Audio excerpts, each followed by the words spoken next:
जय हिंद दोस्तों, आप लोगों का स्वागत है गुलशन गुप्ता एजुकेशन में। आज आप लोगों को दोस्तों पॉलिटी का एक चैप्टर एक ही वीडियो में कॉन्सेप्ट प्लस एमसीक्यूज और फॉर ऑल एग्जाम के लिए हेल्पफुल होगा दोस्तों। जो खान सर का जो पॉकेट जीके है, इसी का हम बुक का संपूर्ण सॉल्यूशन लाए हैं दोस्तों। जो चैप्टर 1 है पॉलिटी में यूनियन एंड टेरिटोरिज्म, जिसे संघ और राज कहा जाता है। आप लोग एक सीट पक्का करना चाहते हैं दोस्तों टारगेट 2026 में, और साथ ही साथ बिहार में जितना भी एग्जाम है उसके लिए आप लोग बिहार एसएससी देखिए, इसका भी सीट बढ़ गया। ग्रुप डी का एग्जाम है, सभी का एग्जाम है दोस्तों। एक वीडियो में एक चैप्टर कंप्लीट रिवीजन हो जाएगा दोस्तों।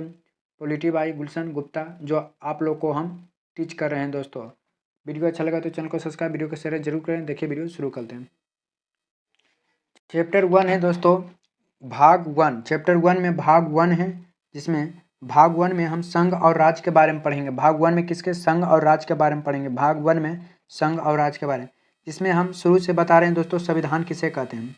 संविधान किसे कहते हैं, जो नया बच्चा भी होगा वह भी समझ जाएगा दोस्तों। सभी के लिए बराबर कानून को संविधान कहते हैं, मतलब सभी के लिए बराबर कानून को ही संविधान कहते हैं। देश और राज्य के शासन कैसे चलेंगे उसको चलाने के लिए जिस किताब का तैयार किया जाता है वह भारतीय संविधान। इस किताब में 22 लेसन, इसके लेसन को हम लोग भाग कहते हैं। जो लेसन होता है दूसरे उसे भाग कहते हैं।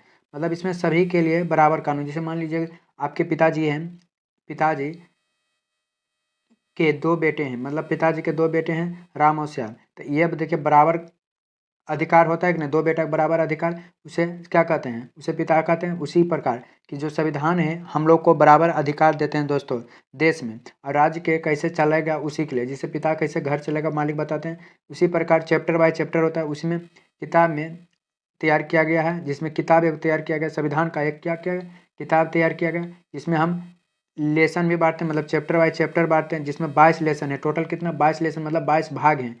इसके लेसन को हम भाग कहते हैं। क्या कहते हैं? भाग। अब भाग में कुछ टॉपिक होता है दोस्तों। क्या होता है? टॉपिक होता है, उसे क्या कहते हैं?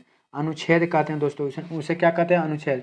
पूछेगा भारतीय संविधान में कुल कितने भाग हैं, तो 22 को भाग हैं दोस्तों। कितने भाग हैं? 22 को भाग हैं, और 395 का अनुच्छेद है। 395 को अनुच्छेद है दोस्तों। कितना है? 395 को अनुच्छेद है। 395 को अनुच्छेद है दोस्तों। यहाँ तक क्लियर हो गया। अब भाग 1 में, भाग 1 जो अनुच्छेद 1 से 4 तक कहा गया, भाग 1 में अनुच्छेद 1 से 4 तक किया गया, जिसमें संघ और राज्य क्षेत्र में दोस्तों भाग 1 में, मतलब अनुच्छेद 1 में, भाग 1 के अनुच्छेद 1 में भारत अर्थात इंडिया राज्यों का संघ है। क्या है दोस्तों? राज्यों का संघ, मतलब राज्यों का क्या है? समूह है। ये अनुच्छेद 1 में कहा है India that is Bharat shall be A union of state, मतलब अर्थात इसके राज्य कभी टूटकर अलग नहीं हो सकते। मतलब जो भारत में जो है राज्यों का संघ है वो कभी भी टूटकर अलग नहीं हो सकते हैं। वो अनुच्छेद 1 में कहा दोस्तों, अनुच्छेद 1 में कहा गया है। ये अनुच्छेद 1 में। परिसंघ किसे कहते हैं दोस्तों? तब परिसंघ उसे कहते हैं जिसमें छोटे छोटे राज्य आपस में जुड़कर अपनी थोड़ी थोड़ी शक्ति केंद्र सरकार को देकर एक देश का निर्माण करता है दोस्तों। उसे क्या? एक देश का मतलब राज्य है दोस्तों, अपना छोटा छोटा शक्ति देकर जो होता है केंद्र सरकार को देता है, उसे क्या कहते हैं? उसे क्या कहते हैं दोस्तों? उसे देश का निर्माण करता है। उसे परिसंघ बहुत ही कमज़ोर होती है। परिसंघ बहुत ही कमज़ोर होती है। इसमें कोई भी देश अपनी से अलग नहीं हो सकता, या इसमें कोई भी देश आसानी से अलग नहीं हो सकता। क्या कि कोई भी मान लीजिए घर में 4 पिलर पर घर बनता है दोस्तों, एक पिलर भी कम जाएगा तो क्या होगा? खराब हो जाएगा। उसी प्रकार परिसंघ में क्या होता है? हर राज्य का शक्ति होता है, इसलिए एक भी कमेगा तो क्या होगा? दिक्कत हो जाएगा। इसमें कोई भी देश आसानी से अलग नहीं हो सकता, अलग भी नहीं हो सकता दोस्तों। अगला फेडरेशन, जिसको संघ कहते हैं। राज्य मिलकर एक देश का निर्माण करते हैं और हर राज्य अपनी कुछ शक्तियों देश को दे देती है, और देश को कहते हैं कि आप इन शक्तियों का प्रयोग करके इसमें कोई भी राज्य अलग हो सकता है। मतलब फेडरेशन में कोई भी राज्य अलग हो सकता है दोस्तों, लेकिन यूनियन इसके राज्य को अलग नहीं, लेकिन यूनियन में दोस्तों अलग नहीं हो सकते हैं। अनुच्छेद 2 में क्या कहा गया है? अनुच्छेद, संसद को यह अधिकार है कि भारत के बाहर कोई भी देश भारत के बाहर कोई भी देश हो तो उसे भारत में मिला सकते हैं। अनुच्छेद 2 में कहा कि भारत के कोई बाहर में ही वो देश है, मतलब बाहर भी है वो कोई राज्य है, उसे हम भारत में मिला सकते हैं। या किसी का कोई टुकड़ा हो या भारत में मिलना चाहता है, उसे मिला सकता है, मतलब मिलना चाहता है तो उसे मिला सकता है। अनुच्छेद 2 में कह रहा है, अनुच्छेद 2 कहता है कि संसद या राष्ट्रपति से पूर्व अनुमति या सूचना लेकर, लेकिन राष्ट्रपति से हम सूचना या पूर्व बात का अनुमति कर लेंगे कि हाँ अनुमति देते हैं राष्ट्रपति जी, तो हम मिला सकते हैं। विदेशी राज्य को भारत में मिला सकते हैं, जैसे सिक्किम मिला था दोस्तों, सिक्किम मिला था। सिक्किम इसके लिए 35वें संविधान संशोधन 1974 में करके सिक्किम को सह राज्य बनाया गया था। इसके बाद यह संविधान में एक स्पेशल अनुच्छेद 2 के काम में जोड़ा गया था, लेकिन बाद में फिर सिक्किम 36वें संविधान संशोधन 16 मई 1975 में भारत का 22वां राज्य बन गया दोस्तों। भारत का 22वां राज्य कौन बना? सिक्किम बना था दोस्तों। अनुच्छेद 2 में कह रहा है कि आप किसी भी संसद में कहकर और राष्ट्रपति को अनुमति लेकर हम किसी भी राज्य को अपना भारत में मिला सकते हैं। अनुच्छेद 3, संसद राष्ट्रपति का पूर्व अनुमति से भारत के किसी भी राज्य में बिना उसके अनुमति नाम, सीमा, क्षेत्र में परिवर्तन कर सकते हैं दोस्तों। राष्ट्रपति पुनः अनुमति से भारत के किसी भी राज्य को बिना उसके मतलब राष्ट्रपति के बिना अनुमतियों के हम नाम, सीमा, क्षेत्र परिवर्तन का मतलब नाम चेंज कर देंगे। जैसे बिहार है तो बारह कर देंगे, ऐसे तो नहीं, मतलब हर चीज़ चेंज कर सकते हैं दोस्तों। जैसे देखिए नाम एमपी से छत्तीसगढ़ अलग कर सकते हैं, 1 नवंबर 2000 में हो गया था। यूपी से उत्तराखंड 9 नवंबर 2000 में हुआ था। बिहार से झारखंड 15 नवंबर 2000 में हुआ था दोस्तों। अब अनुच्छेद 4 क्या कह रहा है? अनुच्छेद 4, जब संसद अनुच्छेद 2 का प्रयोग करके यानी किसी विदेशी राज्य को मिलाएगी या अनुच्छेद 3 का प्रयोग करेगी तो यानी किसी राज्य का तोड़ेगा, तो उसके लिए राष्ट्रपति से किसी विशेष अनुमति की जरूरत नहीं पड़ेगा, क्योंकि इसे अनुच्छेद 368 के बाहर रखा गया। जिसको अनुच्छेद 368 में रखा गया वह उसमें राष्ट्रपति का हस्ताक्षर जरूरी है दोस्तों। अखंड भारत, अब अखंड भारत कैसा था दोस्तों? हमारा भारत अखंड भारत था। हमारा भारत कैसा था दोस्तों? अखंड भारत था। कैसा था दोस्तों? अखंड भारत था। सबसे पहले 1893 में डुरंड लाइन खींचे गए थे। सबसे पहले 1893 में डुरंड लाइन खींचे गए थे। कौन सा लाइन? डुरंड लाइन खींचे गए थे और अफगानिस्तान को अलग हो गया। अफगानिस्तान क्या हो गया? अलग हो गया। यह अखंड भारत का पहला टुकड़ा था। अखंड भारत का क्या था? पहला टुकड़ा। अखंड भारत का दूसरा टुकड़ा 1935 में म्यांमार जो बर्मा से अलग हुआ।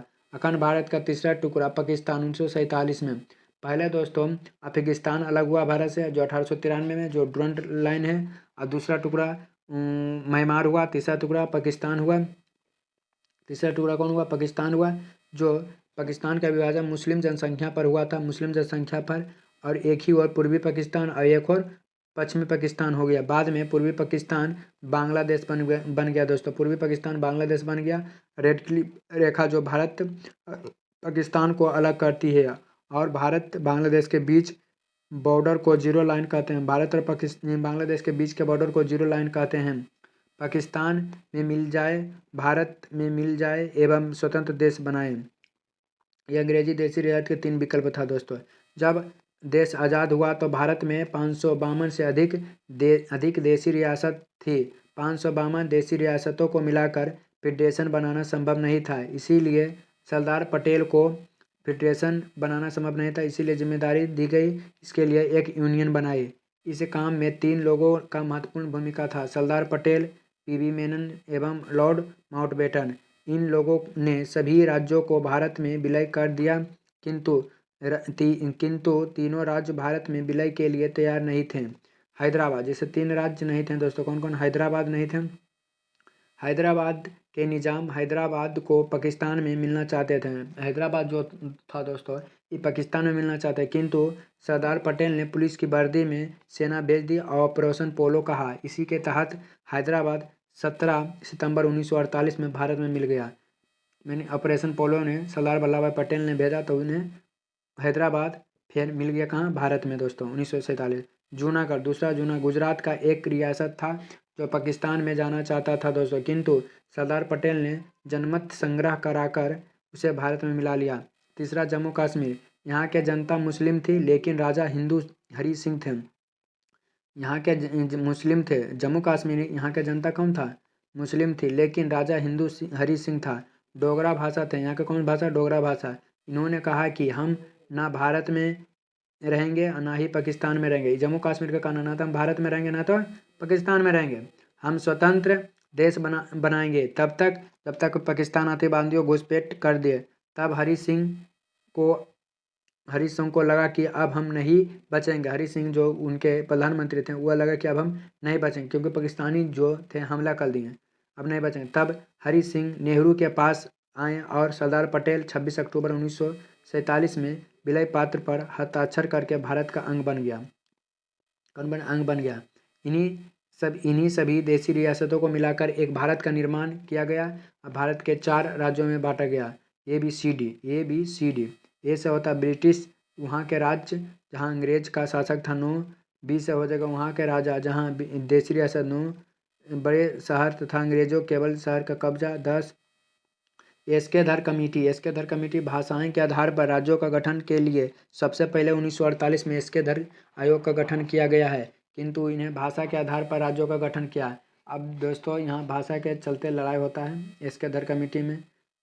JVP समिति, जवाहरलाल नेहरू, अपतम सीतारमैया, सरदार पटेल, इन्होंने भी भाषा के आधार पर राज्यों का गठन का विरोध किया। 1952 में तेलुगु भाषा के अलग राज्य की मांग करते हुए पेटम श्री रामलू भूख हड़ताल पर बैठ गए और 56 दिन के भूख हड़ताल के बाद इसकी मृत्यु हो गए। फलस्वरूप जनता का विरोध बढ़ गया। 1 अक्टूबर 1953 ईस्वी में मजबूर होकर तेलुगु भाषाएं के लिए अलग राज्य आंध्र प्रदेश को परिणाम स्वरूप गठन किया गया। अतः यह भाषा के आधार पर गठित होने वाला पहला राज्य बना। फजल अली आयोग, भाषाई आधार पर राज्यों का गठन के लिए 1953 में फजल अली आयोग का गठन किया गया। इसने अपनी रिपोर्ट 1956 में दिया और भाषाई आधार पर राज्यों को कानूनी मान्यता दी गई और इसी आयोग के फलस्वरूप 7वें संविधान संशोधन 1956 में पारित हुआ। इसके बाद ABCD को रद्द करके भाषाई आधार पर 14 राज्य और 6 केंद्र शासित प्रदेश बनाए गए थे।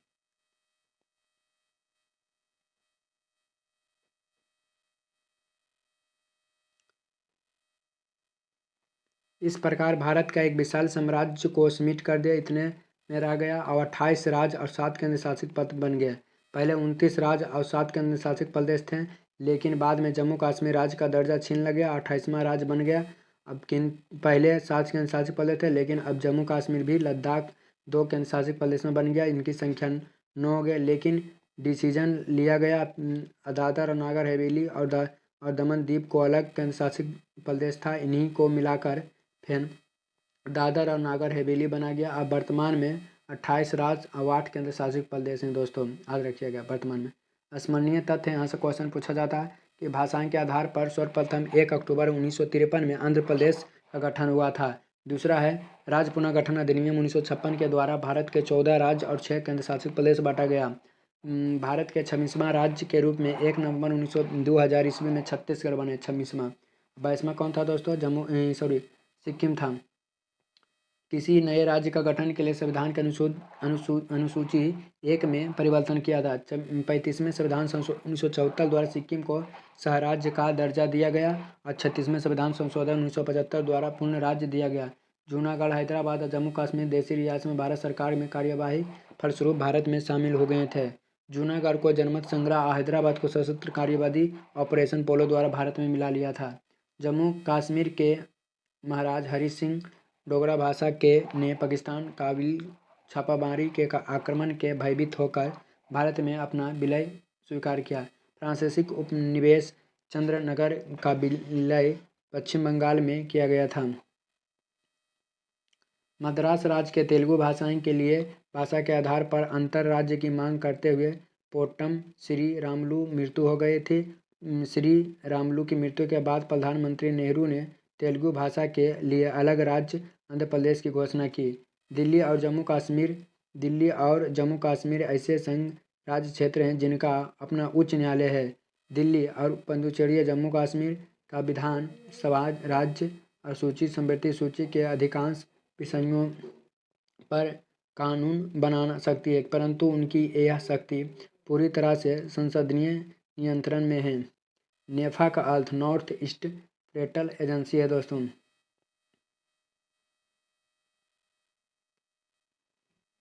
राज्य राज्य संघ क्षेत्र का प्रशासन राज्यपाल की तरह ही राज्य का प्रमुख नहीं होते, अपितु राष्ट्रपति एजेंट या अभिकर्ता होता है। संसद विधि द्वारा संघ राज्य क्षेत्र के लिए विधानमंडल या परिषद में दोनों का निर्माण कर सकती है। दिल्ली, पुडुचेरी और जम्मू कश्मीर उपराज्यपाल की सहायता हेतु मुख्यमंत्री के नेतृत्व वाले मंत्रिपरिषद थे। अब दोस्तों MCQ प्रश्न कराने वाले हैं। MCQ प्रश्न कराने वाले हैं। टॉप 30 क्वेश्चन था दोस्तों, टॉप 30 क्वेश्चन यही चैप्टर से है दोस्तों। नंबर 1 क्वेश्चन है कि सिक्किम भारत का एक राज्य बना था, कौन सा संविधान संशोधन से बना था दोस्तों? तो एक का हो जाएगा ऑप्शन नंबर डी हो जाएगा दोस्तों, ऑप्शन नंबर डी होगा। 36वें संविधान संशोधन 1975 के द्वारा बनाया था, 1975 के द्वारा बना था दोस्तों 36वें संविधान संशोधन। 2 नंबर क्वेश्चन था केंद्र शासित प्रदेश के मुख्यमंत्री जहां पर इस तरह के प्रावधान हैं जिसके द्वारा नियुक्ति किए गए थे, कौन? तो 2 का हो जाएगा ऑप्शन नंबर ई दोस्तों। उपयुक्त में से कोई नहीं, उपयुक्त में से एक से अधिक भी हो सकता है। 3 नंबर क्वेश्चन, निम्नलिखित में से कौन सा भारतीय संघ का 28वां राज्य है? 28वां राज्य कौन बना दोस्तों? तो 3 का हो जाएगा option number B Jharkhand. Jharkhand की राजधानी रांची है, जो बिहार CDPO में पूछा गया है। 4 नंबर क्वेश्चन, हाल ही में आंध्र प्रदेश से अलग कर एक नए राज्य का तेलंगाना का गठन हुआ, जिसमें भारतीय संविधान के किस अनुसूची में परिवर्तन है?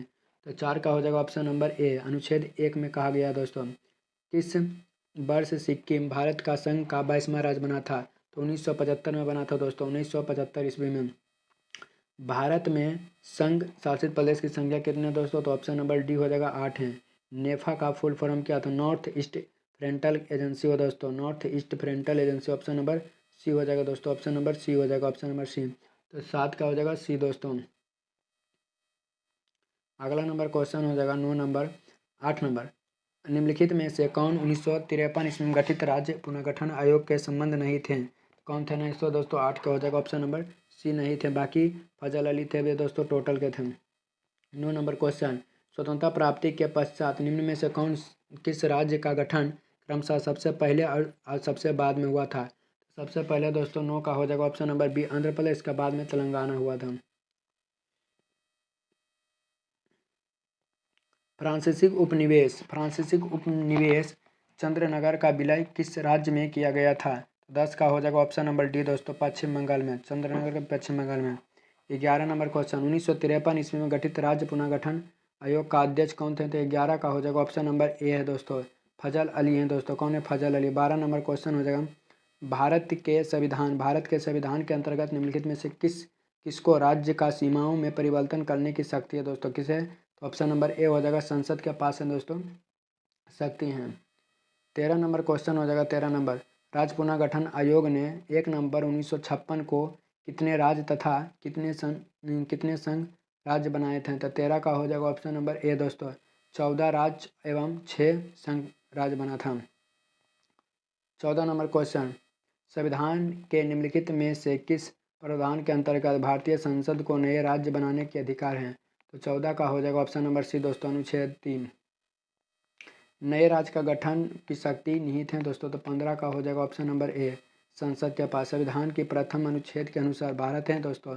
16 का हो जाएगा ऑप्शन नंबर राज्यों का यूनियन है दोस्तों, राज्यों का संघ है। 17 भारतीय संघ के अंतर्गत किसी राज्य को मिलाने का अधिकार किसे है? तो 17 का हो जाएगा ऑप्शन नंबर सी संसद के पास है दोस्तों। आंध्र प्रदेश का भाषाई राज्य के रूप में गठित किया गया था दोस्तों, तो 18 का हो जाएगा ऑप्शन नंबर बी 1953 में दोस्तों, 1953 में किया गया था। 19 नंबर क्वेश्चन, भाषाई आधार पर राज्य का पुनर्गठन कब किया गया था? तो 19 का हो जाएगा ऑप्शन नंबर 1956 में किया गया था दोस्तों, 1956 में। जम्मू कश्मीर लद्दाख के 2 अलग केंद्र शासित प्रदेश घोषित करने के बाद भारत में कुल कितने राज्यों का संघ हुआ था? तब 20 का हो जाएगा ऑप्शन नंबर बी दोस्तों, 28 राज्य। भाषाओं के आधार पर सर्वप्रथम किस राज्य का गठन हुआ था? तो ऑप्शन नंबर ए हो जाएगा आंध्र प्रदेश दोस्तों, option number A Andhra Pradesh. Delhi एक है दोस्तों, तक दिल्ली ऑप्शन नंबर बी हो जाएगा केंद्र शासित प्रदेश हैं दोस्तों। भारत में कुल कितने केंद्र शासित प्रदेश हैं? तो ऑप्शन नंबर सी हो जाएगा 8 हैं। 24 नंबर क्वेश्चन, एक राज्य को संघ में सम्मिलित करने अथवा नए राज्य की स्थापना करने की कार्यपालिका शक्ति निम्नलिखित में से किससे प्राप्त होता था? 24 का हो जाएगा ऑप्शन नंबर ये दोस्तों, संसद के पास है। 25 नंबर क्वेश्चन, निम्नलिखित में से कौन सा संघ राज्य क्षेत्र नहीं है? तो 25 का हो जाएगा ऑप्शन नंबर सी दोस्तों, गोवा जो नहीं है।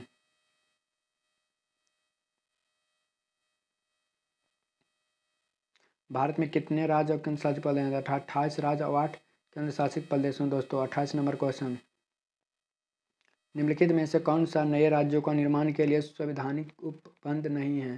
तो 28 का हो जाएगा ऑप्शन नंबर दोस्तों डी हो जाएगा, ये नहीं है। देश के धर आयोग का गठन कब हुआ था? तो हो जाएगा 29 का ऑप्शन नंबर बी हो जाएगा, 1948 में हुए थे। भारत स्वतंत्रता के बाद कुल कितने देशी रियासत थे दोस्तों? तो 30 का हो जाएगा ऑप्शन नंबर सी, 552 तो दोस्तों। वीडियो अच्छा लगे तो चैनल को सब्सक्राइब, वीडियो को शेयर करना दोस्तों। आप लोग को जरूर से जरूर वीडियो को शेयर करना है दोस्तों। आप लोग का दिन शुभ हो।